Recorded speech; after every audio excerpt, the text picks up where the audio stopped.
꼬셔가지고 전쟁을 일으켰다. 이번에요? 이란 전쟁이요? 뭐 기본적으로 그 사람들은 뭐 심판주에 대한 메시아 개념이니까. 네, 오늘은 생방송이 안 되기 때문에 녹화로다가 해가지고 지금 이따가 저녁에 다시 올려야 되겠습니다. 네, 시작하도록 하겠습니다. 네, 기도하겠습니다. 하나님 감사합니다. 저희들에게 또 하나님의 말씀을 공부할 수 있는 귀한 시간을 주셨습니다. 특별히 이제 로마서 저희들이 오늘 16장까지 마지막을 공부하게 되었는데 우리 주님께서 로마서를 통해서 우리에게 확실한 믿음과 또 그 믿음 이후에 우리의 삶에 대한 내용을 알게 하시니 감사합니다. 오늘 마무리하면서 이 로마서의 또 큰 뜻을 이해할 수 있게 하시고 또 하나님 말씀대로 계속 살아나가는 주의 백성들 되게 하여 주시옵소서. 감사드리며 예수님의 이름으로 기도하옵나이다. 아멘. 네, 오늘은 이제 로마서 마지막 우리 로마서 16장을 공부해 보도록 하겠습니다. 다시 정리해서 말씀드리면 로마서는 1장에서부터 11장까지가 교리에 관련된 부분이다라고 하는 거 우리가 다시 한번 정리하면 되겠고요. 특별히 이제 복음의 교리에 대한 얘기였고, 그다음에 이제 12장에서부터 이제 15장 우리가 지난주까지 살펴보았던 내용은 그 복음에 합당한 삶에 대한 문제였죠. 삶을 어떻게 살아야 되느냐. 특별히 이제 공동체 안에서 또 연약한 사람들을 어떻게 사랑해야 되는지, 그리고 이제 지난주에는 이제 선교에 관련된 이야기까지 우리가 살펴봤죠. 그리고서 이제 마지막 이제 16장은 이제 그 사람들의 이름을 열거하면서 이 복음 위에 실제로 살아가는 사람들 또 교회들 그들을 이제 그 부르고 그리고 이제 끝까지 복음을 지키라고 하는 당부와 찬양으로 마무리하고 있다. 그래서 이 로마서 10장에는 개인적인 이름이 한 26명 이상이 나옵니다. 그 사람들이 단순히 어떤 개인적인 그 이름만 있는 건 아니고 집단적인 이름도 있어요. 그래서 그 교회 그리고 가정 이런 것까지 언급하면 한 뭐 26명 이상 한 30명 뭐 훨씬 더 많은 숫자가 언급되는 그런 특징이 있죠. 그래서 다른 서신들하고 좀 달리 다른 서신들은 뭐 자기를 포함한 몇 명의 사람들이 뭐 교인들에게 문안한다 뭐 이런 식으로 되어 있지만 여긴 굉장히 아주 특별하게 사람들의 이름을 부르고 있다라고 하는 것이 특징적인 그런 요소고, 그리고 이제 이 교리를 가르치는 이 어떤 책임에도 불구하고 맨 마지막은 아주 인간적인 인사 그렇게 끝나고 있다는 점이 결국은 이 로마서를 통해서 말씀하려고 했던 이 바울의 목적 중에 하나는 결국 복음이라고 하는 것은 복음은 관계를 세우기도 하고 결국 사람을 살리는 거다. 사람을 살리고 또 교회를 이루어가는 그런 특징이 있는 것이다 라고 하는 것을 말해주고 있는 것입니다. 그래서 로마서 16장은 한 세 부분으로 나눌 수 있어요. 1절에서부터 16절까지 분문하고 그 다음에 17절에서 20절까지 그 다음에 21절에서부터 마지막 27절까지 이렇게 이제 한 세 부분으로 나누어서 살펴볼 수 있습니다. 자, 첫 번째는 이제 복음 공동체 안에 나와 있는 공동체 인물들이죠. 공동체에 소속된 인물들에 대한 이야기를 쓰고 있습니다. 자, 먼저 1절, 2절을 한번 보겠습니다. 내가 겐그레아 교회의 일꾼으로 있는 우리 자매 베베를 너희에게 추천하노니 너희는 주 안에서 성도들의 합당한 예절로 그를 영접하고 무엇이든지 그에게 소용되는 바를 도와줄지니 이는 그가 여러 사람과 나의 보호자가 되었습니다. 그랬습니다. 겐그레아 교회죠. 겐그레아. 겐그레아는 고린도 동쪽의 항구 도시라고 그래요. 그러니까 고린도 동쪽에 있는 항구 도시에 있는 이 인물, 이 장소가 겐그레아인데 거기에 교회 일꾼으로 되어 있죠. 일꾼. 일꾼이라고 하는 이 말은 디아코논이라고 이렇게 써 있습니다. 헬라 말로는 디아코논.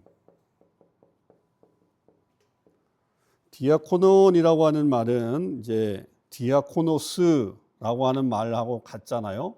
그래서 이거는 집사로 번역할 수가 있다. 그 정도로 그러니까 보통은 초대교회에 이 집사라고 하는 명칭은 그 초대교회의 그 7집사들의 명단을 봐도 대부분 다 남자로 지칭될 수 있는 그런 사람들인데 여기서 이 베베는 여성이잖아요.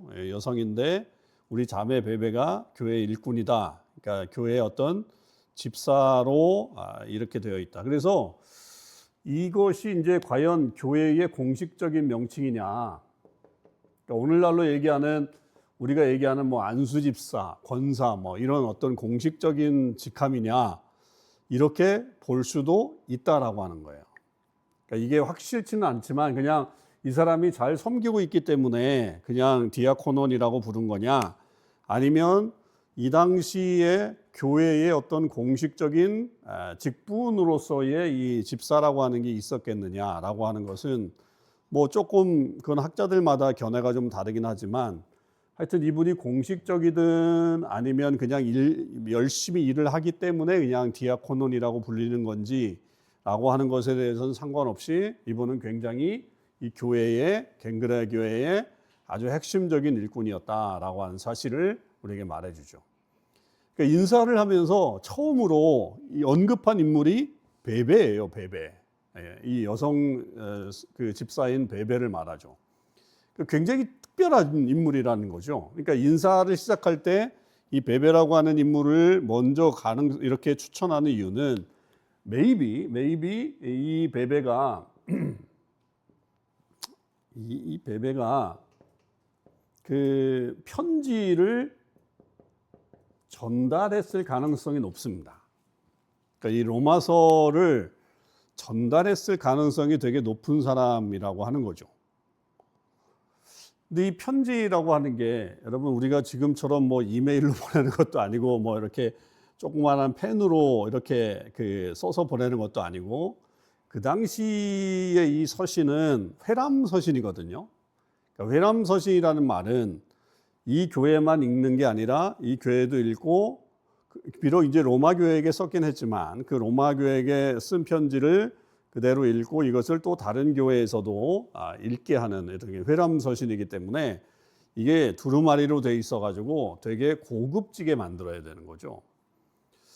그런 면에서 보면 이 사람이 이 베베가 물질적으로도 이 편지를 제작을 해서 이것을 전달하는 그냥 단순히 운반하는 책임이 있는 게 아니라 이분이 굉장히 그것에 대해서 물질적으로도 헌신을 했던 왜냐하면 그게 되게 요즘으로 얘기하면 뭐 별로 싸지 않은 그런 비용이 굉장히 드는 비용인데 그런 것까지도 해서 이 베베가 전달했을 것이다. 그래서 일본으로 나왔다. 일본으로 베베라고 하는 인물이 나왔다. 이렇게 볼 수가 있죠.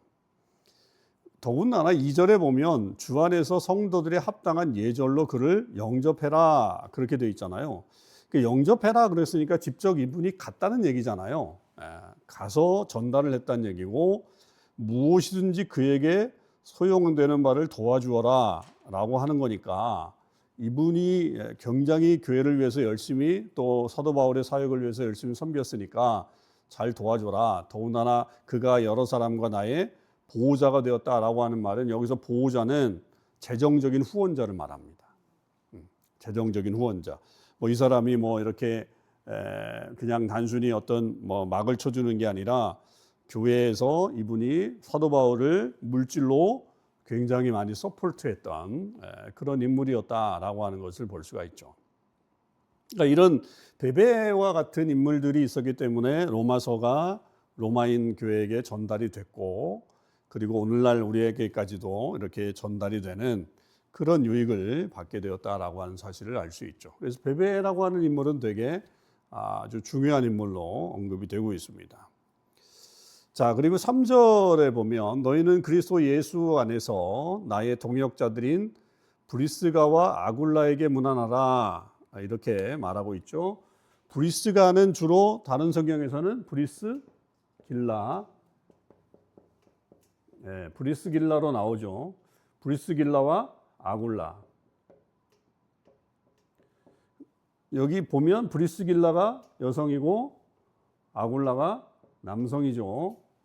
그러니까 주로 브리스길라와 아굴라라고 이렇게 나오는 어떤 그런 명칭으로 보면 이 부부가 부부죠. 브리스길라와 아굴라는 부부인데 상당히 브리스가의 그 믿음이 남편보다 훨씬 더 좋지 않았을까 그렇게 이제 보게 되죠. 그 사람들은 4절에 보니까 내 목숨을 위하여 자기들의 목까지도 내놨다. 실제 생명의 위협을 무릅쓰면서 바울을 도와주었다. 이렇게 말할 수 있는 거죠. 그래서 나뿐 아니라 나도 감사하지만 이방인의 모든 교회도 그들에게 감사한다 그랬어요. 이 브리스길라와 아굴라의 특징 중에 하나는 뭐였죠? 사도 바울과 같은 뭐였냐면 텐트 메이커였죠. 네. 그래서 사도 바울하고 실질적인 동업을 많이 했던 사도 바울도 텐트 메이커였고 이 브리스길라와 아굴라도 그렇게 했는데 이 사람들은 원래 로마에서 살고 있었는데 로마에 살다가 AD 한 49년경에 글라우디오 황제가 유대인을 로마에서 추방하는 추방령을 내려가지고 그때에 이 사람들이 어디로 오냐면 고린도로 온 거예요. 고린도로. 그래서 고린도로 와서 사도 바울을 만났죠. 거기서 이제 같은 직업이 텐트 메이커니까 그래서 이제 직업으로 같이 만나기도 했지만 나중에 보니까 신앙이 너무 좋은 사람들이죠. 그래서 사도 바울과 동역을 했고 오늘 사도 바울의 편지를 보니까 목숨까지도 내놓을 정도로 실제 생명의 위협을 무릅쓰면서까지 사도 바울을 도와주었다. 자, 16.5절에 초반절에 보면 또 저의 집에 있는 교회에도 문안하라 그랬죠. 5절 그 초반절에 보면 그러니까 이 집이 교회로도 사용되었다. 그게 이제 바로 가정교회죠. 가정교회. 그러니까 초대교회는 우리처럼 지금 뭐 건물을 가지고 있었던 건 아니에요. 물론 회당이라는 곳이 있었기 때문에 회당에서 유대인들이 모이긴 했지만 회당이 크리스천들의 모임은 아니었고 유대인들의 모임이었는데 그래서 이제 그런 모임들을 이제 교회를 형성해서 모일 때는 이렇게 브리스길라와 아굴라의 가정처럼 가정을 내놓고 함께 신앙생활을 한 사람들이 모여서 예배했던 가정교회가 많이 있었다. 그러니까 초대교회는 건물 위주의 교회라기보다는 가정 중심의 교회가 훨씬 더 많았다. 그래서 이제 교회가 되게 많았겠죠. 뭐 이곳저곳에 그리고 또 많이 모이는 뭐 그런 적이. 그래서 사실은 이 사람들은 뭐 사도 바울처럼 어떤 신학적인 그런 백그라운드가 있는 것도 아니고 진짜 요즘으로 얘기하면 평신도 그냥 신앙 좋은 그런 부부라고 볼 수 있죠. 그런 사람들이 사도 바울의 아주 핵심적인 그런 사도 바울의 동역자가 됐다는 것도 되게 놀랍고 그들의 가정을 선교의 베이스로 사용하기 위해서 내놓았다.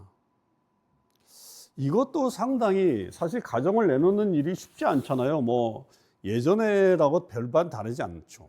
오늘날도 자기 가정을 어떤 모임이나 어떤 예배 처소나 어떤 영적인 자리로 내놓는 것이 쉽지가 않은데 이 당시에도 쉽지 않았을 텐데 그렇게 내놓는 어떤 그런 모습들을 보여주고 있는 게 이 브리스길라와 아굴라의 그런 모습이다.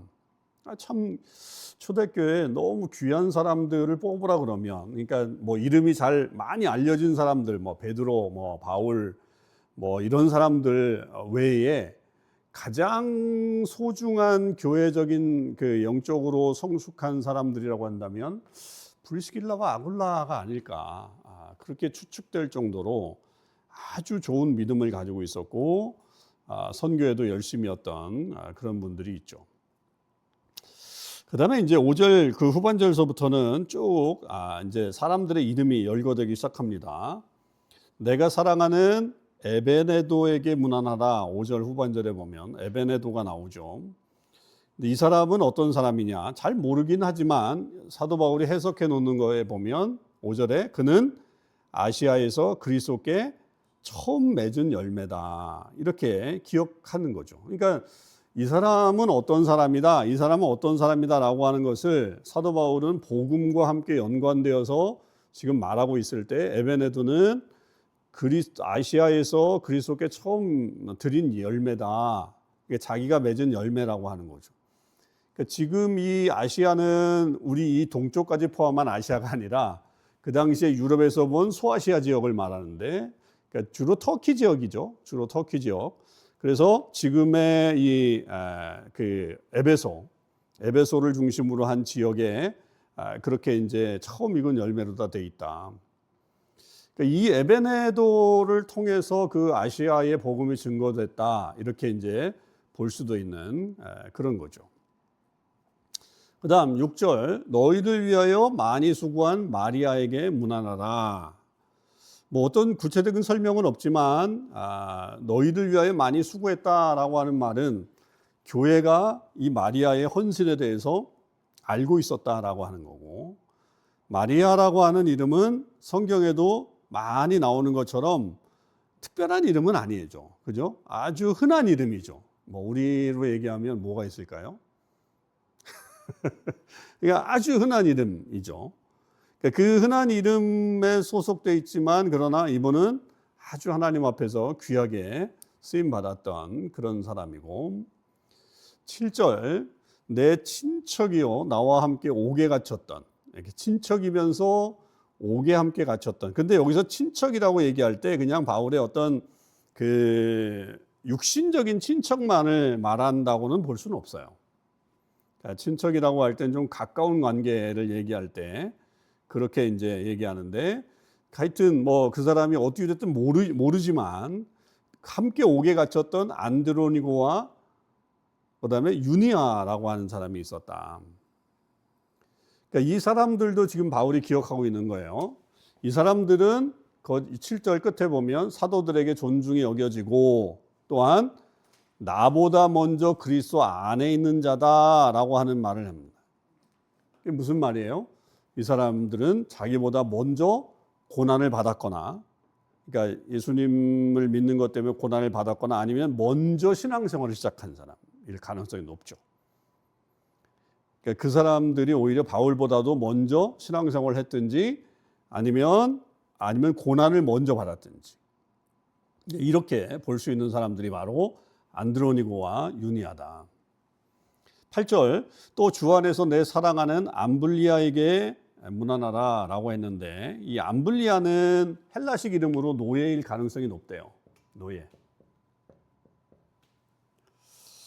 그 당시에 뭐 상당히 많은 노예들이 로마에 있었기 때문에 뭐 로마 교회 안에서도 그 노예들이 이렇게 와서 교인이 됐던 사람들이 있다고 했을 때 학자들은 주로 이 암블리아는 노예일 가능성이 높다. 헬라식 이름의 이 노예 가능성이 높다라고 그렇게 얘기하는데, 그러나 주 안에서 내 사랑하는 암블리아라고 한다면 하나님에게 인정받는 사람이었다라고 하는 것을 말하죠.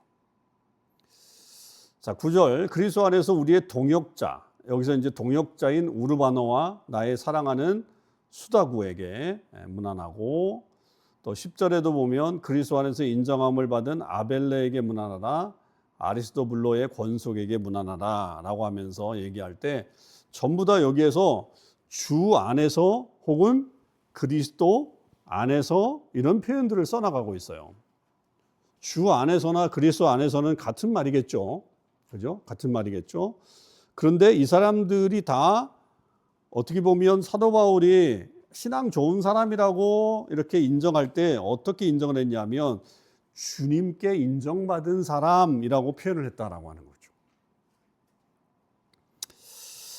이게 참, 이 바울에게 있어서는 단순히 이들을 기억하는 게 아니라 이들이 어떤 사람이었다라고 하는 것에 대해서 기억하고 있다라고 하는 것이 상당히 중요한 의미들이 있고 이 사람들도 정말 최선을 다해서 하나님을 사랑했구나라고 하는 그런 모습들을 보죠. 그래서 주 안에 있다 혹은 그리스도 안에 있다라고 하는 이 말, 사도 바울이 아주 즐겨 쓰는 말이거든요. 즐겨 쓰지만 굉장히 중요한 의미로 쓰고 있는 이 말들이 이 사람들 모두에게 다 해당되고 있다라고 하는 거죠. 그런 걸 생각해 보면 교회 안에서 우리가 드러나든 드러나지 않든 정말 애쓰고 정말 수고하는 그런 분들이 꽤 많아요. 겉으로 드러나서 이렇게 열심히 하는 분들도 물론 있고 그렇지만 보이지 않는 곳에서 정말 그 굳은 일 마다하지 않고 열심히 섬기는 분들이 있다라고 하는 거. 그리고 그 사람들을 기억해주고 있다라고 하는 거. 사도 바울이 참 귀한 일이죠. 귀한 일이죠.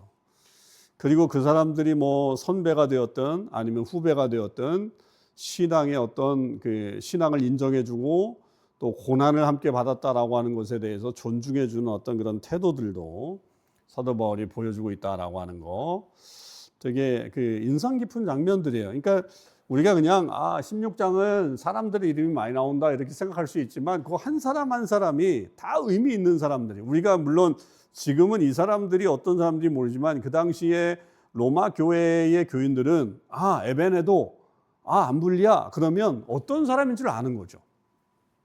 그러니까 오늘날 우리 교회에서 어떤 집사 이렇게 얘기하면 교인들이 다 아는 거죠.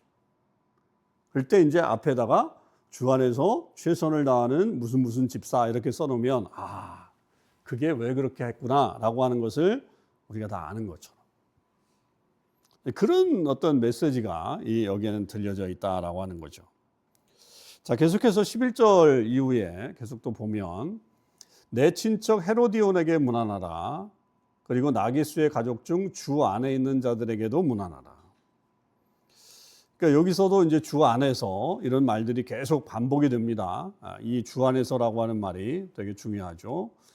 그리고 이제 주 안에서 수고한 12절에 두르베나와 두르보사에게 문안하라. 아마 이 사람들은 자매였을 가능성 혹은 여성 동역자일 가능성이 높다.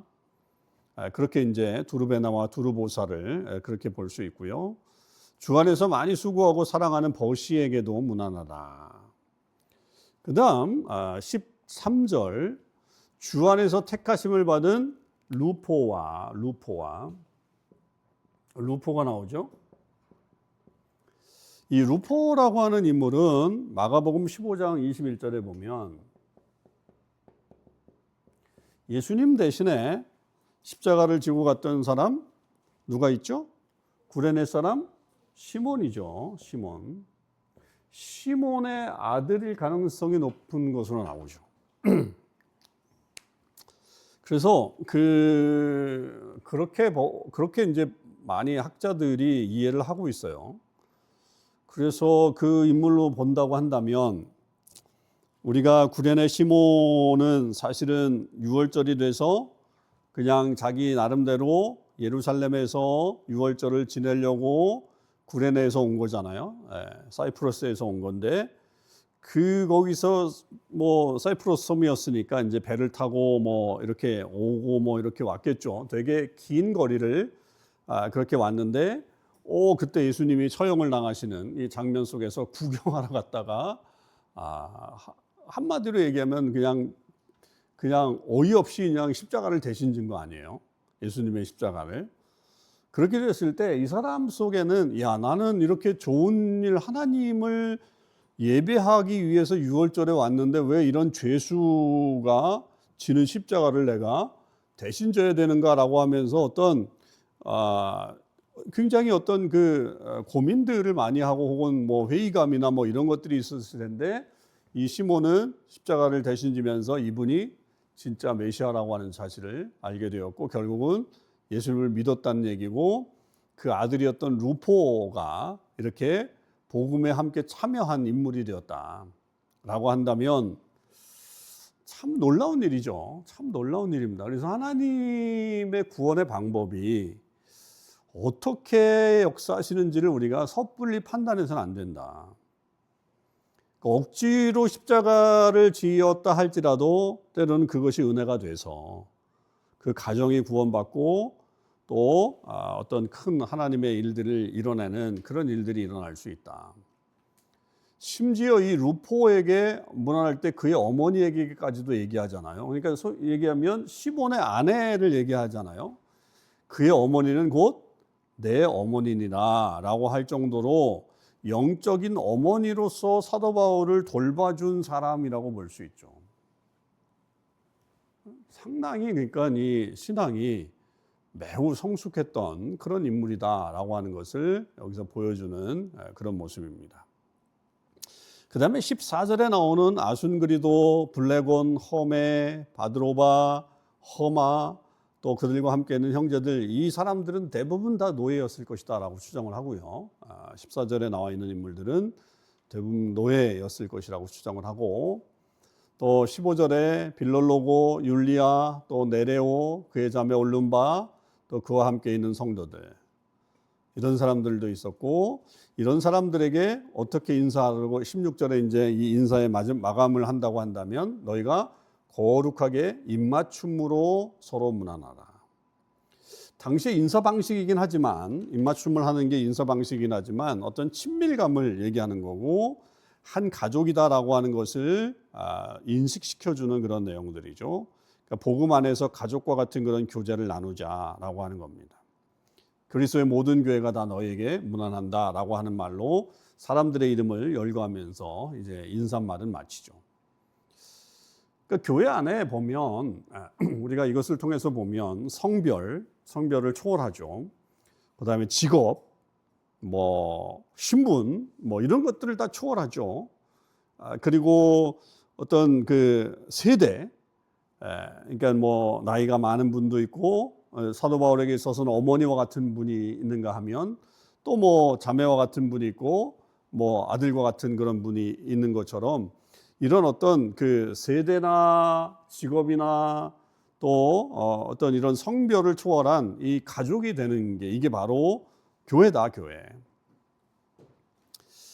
그러니까 겉으로만 예배드리는 관계가 아니라 실질적으로 영적인 어떤 친밀함이 회복되고 있는 그런 모습을 여기서 볼 수 있죠.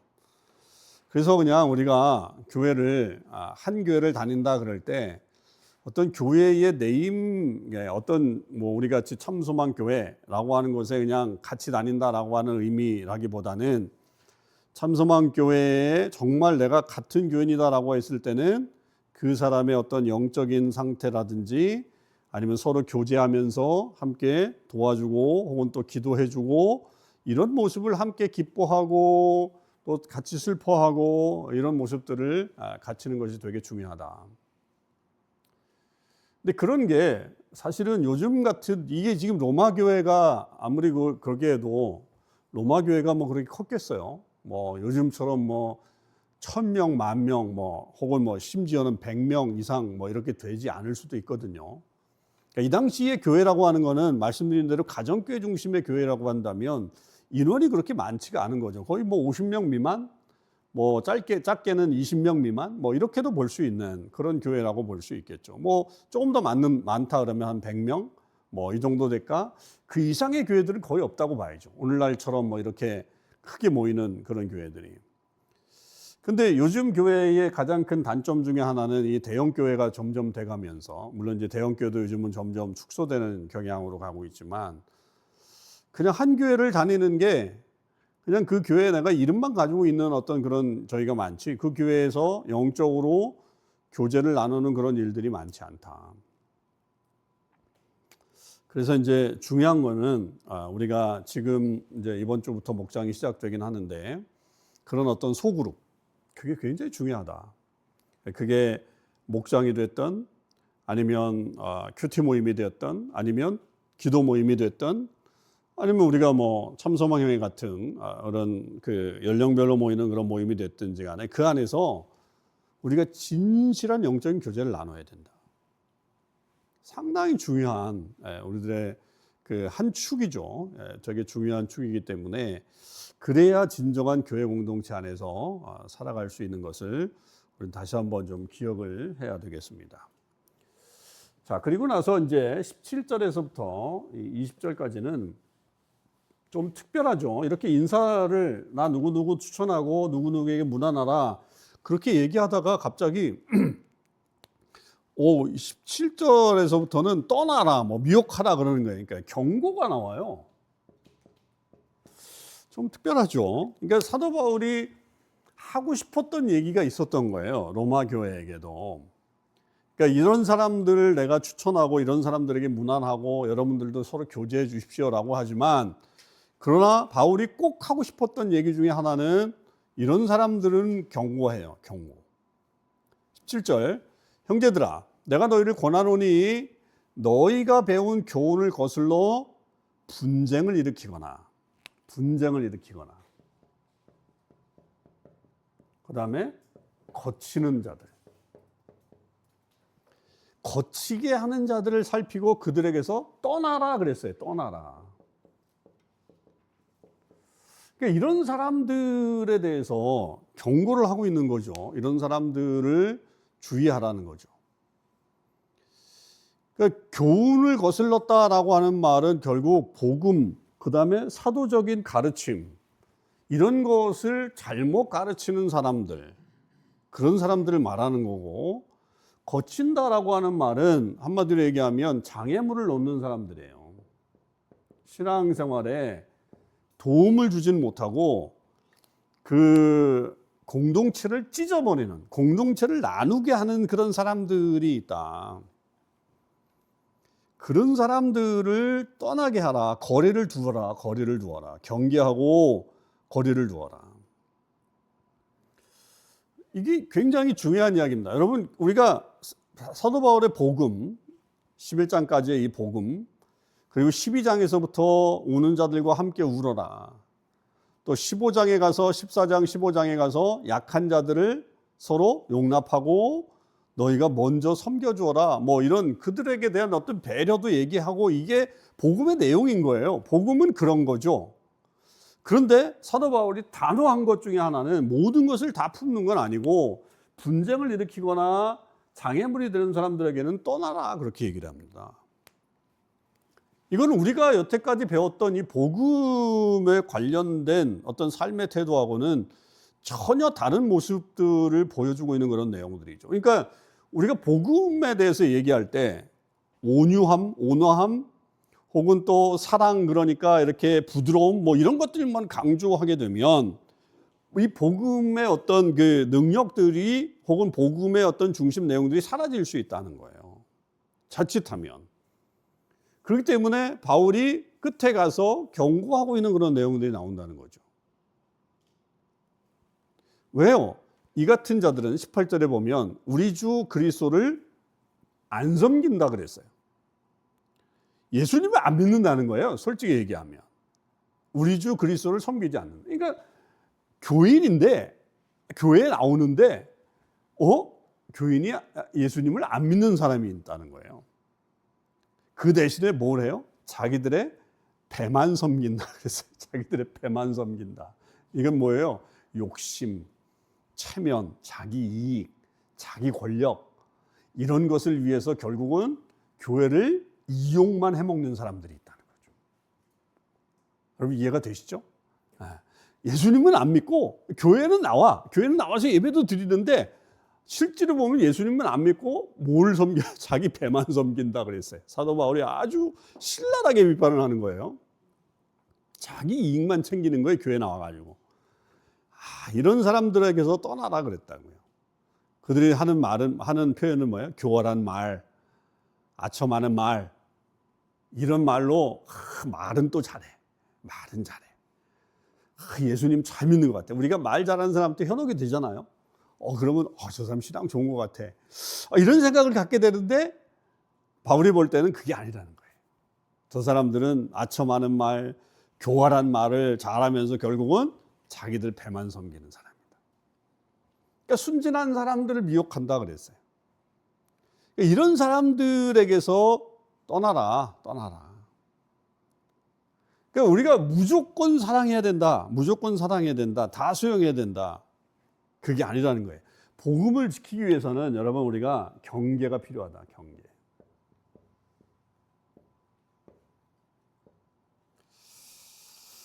되게 어려운 이야기지만 중요한 이야기예요. 우리가 판단을 해볼 수 있죠. 영적으로 사람이 영적으로 어느 정도 이렇게 지내다 보면 저 사람이 참 그리스도인인지 아니면 교회를 이용해 먹으려고 하는 사람인지 신앙생활을 그냥 이렇게 이용해 먹으려고 하는 사람인지를 우리가 분별하게 된다는 거죠. 그런 사람들은 교회에 결코 유익이 되지 못하니까 바울이 꼭 이거를 당부하고 싶은 거예요. 지금 이런 사람들을 받아주고 무난하고 서로 교제하고 그렇긴 하지만 그러나 반대로 이런 사람들이 있다. 그런 사람들을 경계해야 된다.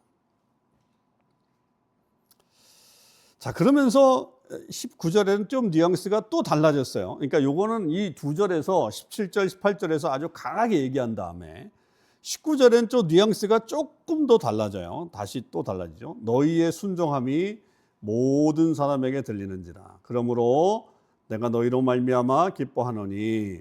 그러면서 이 로마 교인들을 다시 칭찬하죠. 그러니까 중간에 아주 엄한 말을 하고 다시 로마 교인들을 칭찬하면서 너희의 좋은 소문이 들린다. 내가 그것으로 기뻐하는데 그게 뭐냐? 너희가 선한데 지혜롭고 악한데 미련하기를 원한다. 이 정도로 로마 교인들이 아주 분별력 있는 사람들이기 때문에 앞에 사실은 나와 있는 이런 사람들을 너희들이 잘 분별할 줄 믿는다. 그러니까 굉장히 성숙한 교인들의 모습이라고 하는 것을 바울이 말하고 있는 거죠. 그러니까 선을 행하는 데는 민첩하고 악을 행하는 데는 거리를 두고 있는, 선과 악을 분명히 구분하고 선을 행할 때는 열심히 하지만 악을 행할 때는 또 악한 거는 거리를 두고 있는 그런 모습이 이 로마 교회가 가지고 있는 아주 좋은 모습이다. 그래서 평강의 하나님께서 속히 사탄을 너희 발 아래서 상하게 하시리라. 그럼 이 발 아래서 상하게 한다라고 하는 말은 어디에서 우리가 보냐면 창세기 3장 15절에 나와 있는 이 원시복음. 그죠? 여인의 후손이 뱀의 머리를 상하게 한다라고 하는 그 말과 아주 유사하죠. 그걸 연상시키게 되는 거죠. 그러니까 하나님께서 너희에게 사탄을 너희 발 아래서 상하게 하실 것이다. 평강의 하나님께서. 그렇기 때문에 너희는 선한데 지혜롭고 악한데 미련하기를 원한다 라고 하면서 얘기하죠. 그래서 이 분열과 미혹의 배후 세력은 결국 하나님께서 분명하게 심판하실 것이다. 반드시 꺾게 될 것이다. 그래서 이 교회 안에서의 이런 모습은 그냥 단순히 개인적인 이기심 치부하는 것으로 끝나는 게 아니라 바울은 이것을 평강의 하나님께서 사탄을 속히 이렇게 무너뜨리게 하시는 어떤 그런 너희 발에서 상하게 하신다라고 하는 말은 결국 이것을 영적인 전쟁으로 보고 있다. 그것도 그렇게 볼 수 있다는 거죠. 사람을 미워하기보다는 우리가 분열을 일으키고 이렇게 장애물이 되는 것에 대해서 사람을 미워하기보다는 언제든지 우리가 기억해야 될 것들은 그 배후에 있는 영적인 악한 세력이 있다. 안 된 얘기지만 그 악한 세력에 어떻게 보면 이용당하고 있는 어떤 그런 모습이라고 한다면 여러분 우리가 그 영적인 악함 혹은 이 악의 세력을 구분하고 분별할 수 있는 능력이 되게 필요하고 그것을 위해서 끊임없이 우리는 기도해야 되고 영적인 전쟁을 이기기 위해서 우리가 보호막을 기도로다 쳐야 된다라고 하는 것이죠. 우리가 기도할 때 그래서 공동체 안에서 이런 사람을 내보내 주십시오라고 말할 수는 없죠. 여러분 우리가 다 품게 해야 되는 거잖아요. 그런데 그 사람들이 어떤 분열을 일으키거나 아니면 뭔가 이렇게 계속적으로 교회를 이렇게 앞으로 나아가지 못하게 하는 어떤 그런 일들이 벌어질 때는 그 배우의 영적인 존재가 있다. 그러면 우리는 어떻게 기도해야 돼요? 그 영적인 권세가 그 사람을 장악하지 못하도록, 그 사람에게 해를 끼치지 못하도록 막아서는 기도를 해야 되겠죠. 그 사람이 교회 못 나오도록 하는 그런 기도가 아니라 그 악한 세력이 설 수 없도록, 그러니까 평강의 하나님께서 속히 사단을 너희 발 아래서 상하게 하시네 하는 역사가 일어나도록 하는 그런 기도를 해나가야 된다는 거죠. 바울이 그걸 우리에게 가르쳐주고 있는 끝부분에서 얘기하고 있는 그런 내용들입니다. 자, 그리고 이제 21절 이후에는 이제 인사가 나오죠. 인사와 송영.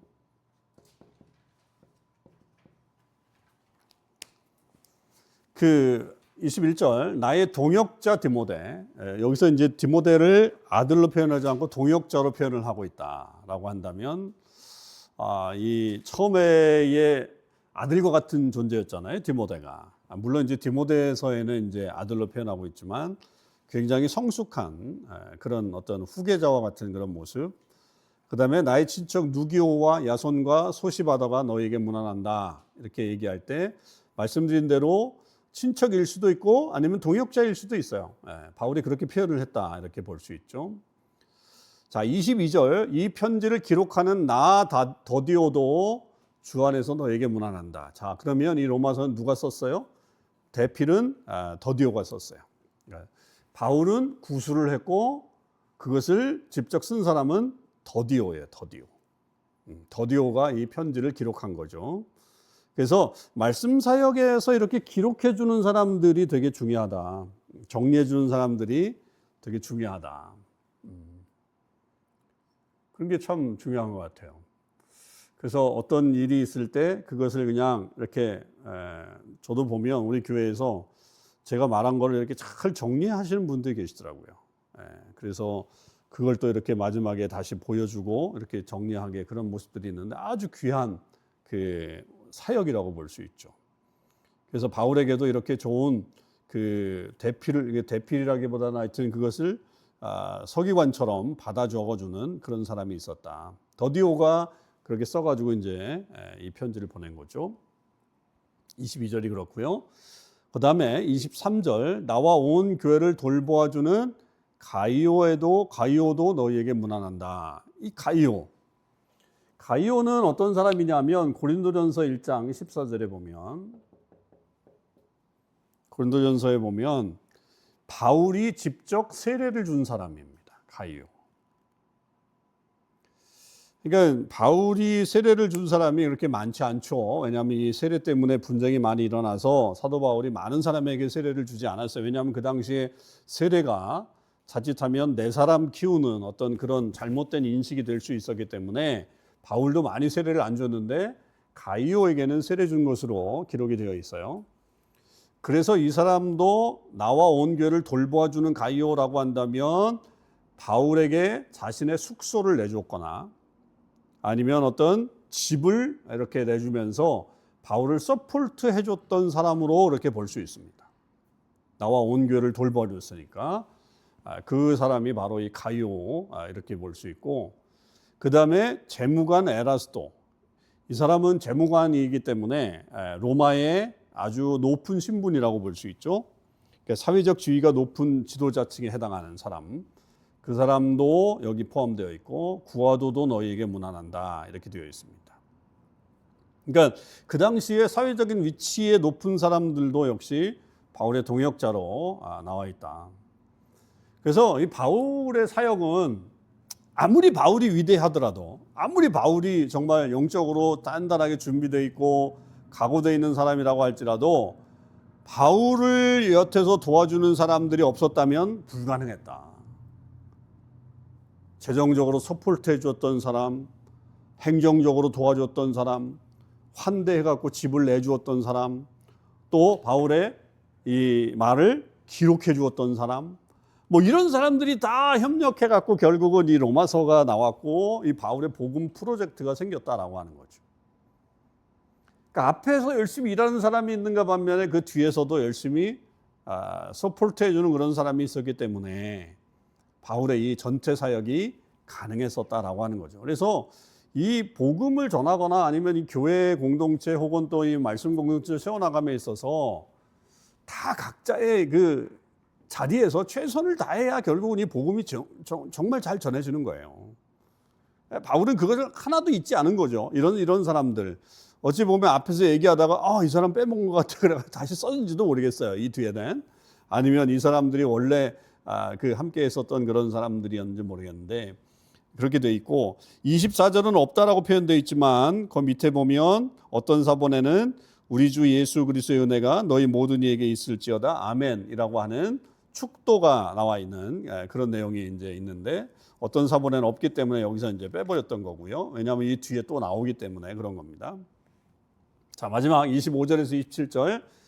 나의 복음과 예수 그리스도를 전파함은 영세전부터 감추어졌다가 이제는 나타나신 바 되었으며 영원하신 하나님의 명을 따라 선지자들의 글로 말미암아 모든 민족이 믿어 순종하게 하시려고 알게 하신 바 그 신비의 계시를 따라 된 것이니 이 복음으로 너희를 능히 견고하게 하실 지혜로운 하나님께.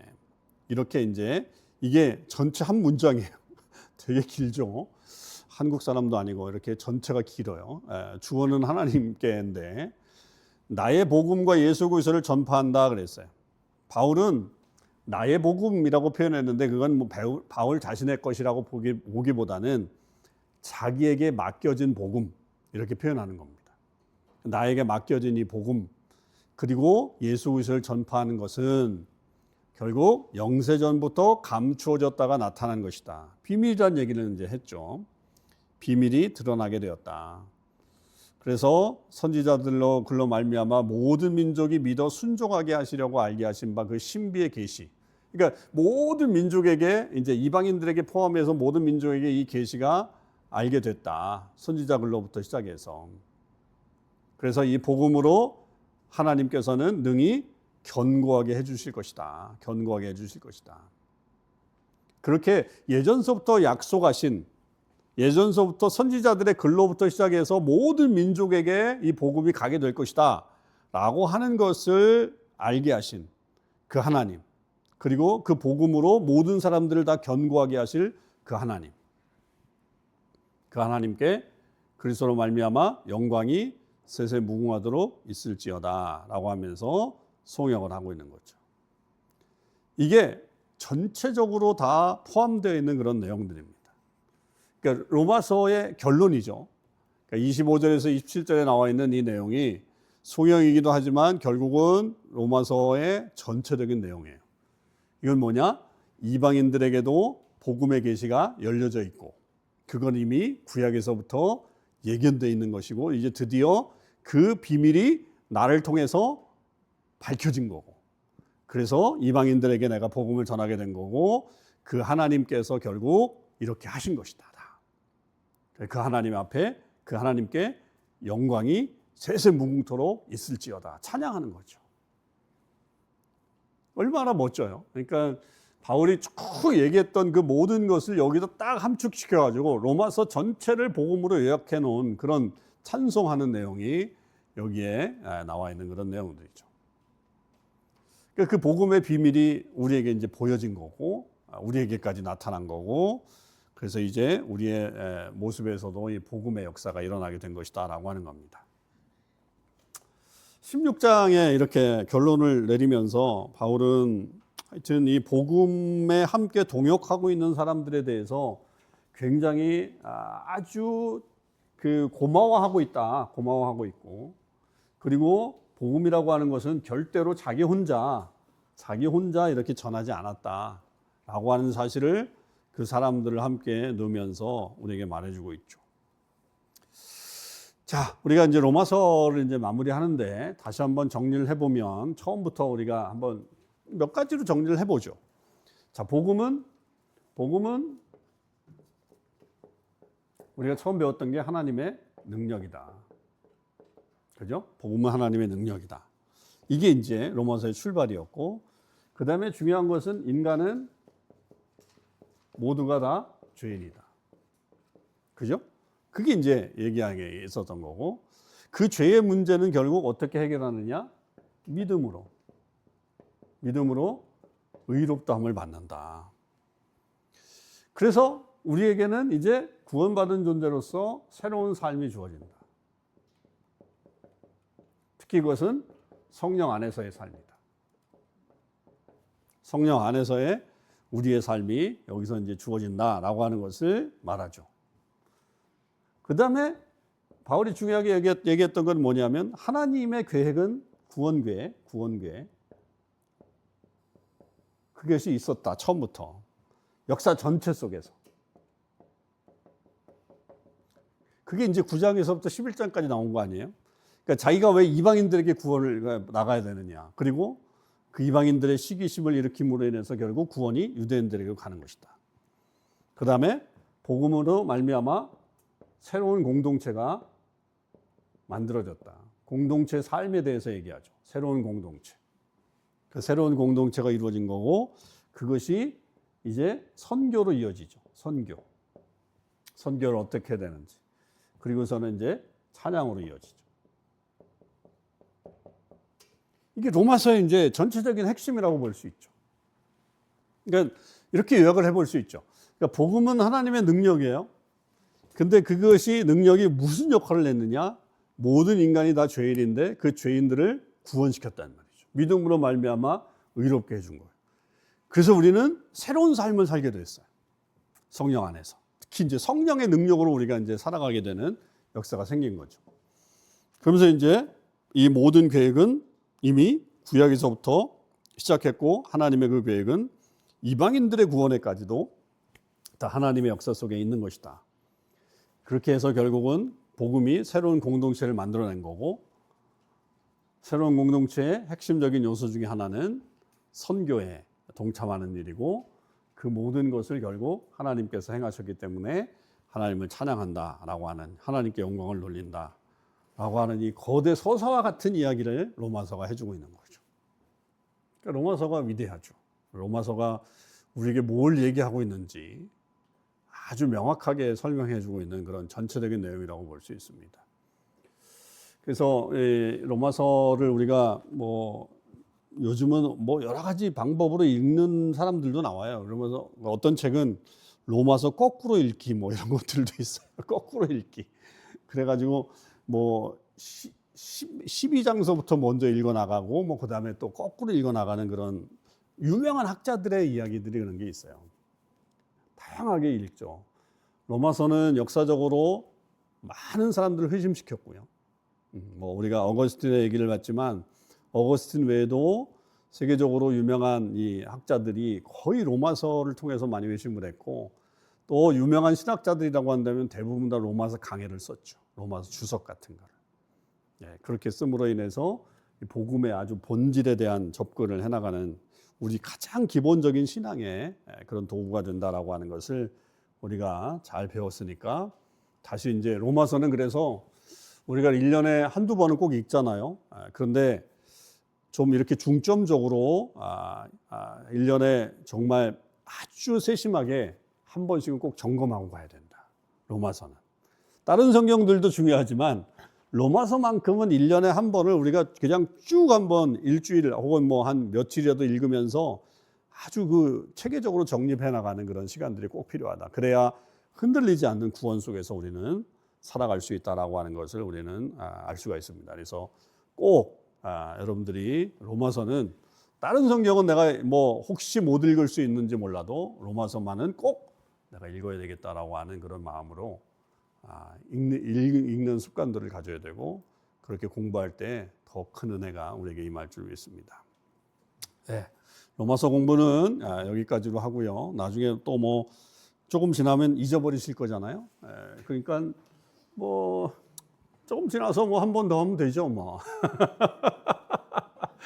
어차피 잊어버리는 게 주의 은혜고 또 우리에게 주신 하나님의 특별하신 섭리니까 우리는 또 다시 배우면 되니까 그럴 때 또 그런 기회가 있었겠지만 다음 주부터는 우리 어폴룸에서 여기가 아니라 오늘까지만 여기 쓰고요. 다음 주부터는 이제 어폴룸에서 3시에 동일하게 할 거고요.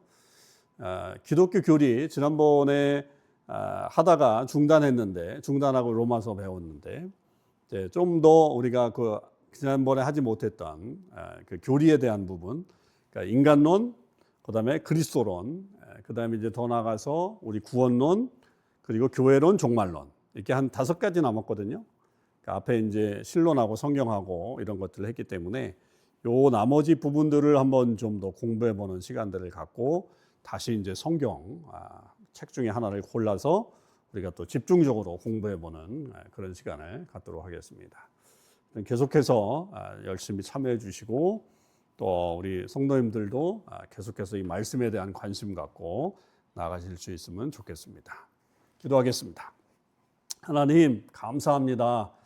로마서가 참 우리에게 얼마나 고마운 선물과도 같은 주의 말씀인지 다시 한번 저희들이 잘 알게 되었습니다. 아버지 하나님, 그리고 이 바울이 복음을 전할 때에 혼자 한 것이 아니라 이렇게 많은 동역자들이 함께 힘을 합쳐서 했을 때 결국 아름다운 복음의 역사가 이루어진 것을 저희들이 보았습니다.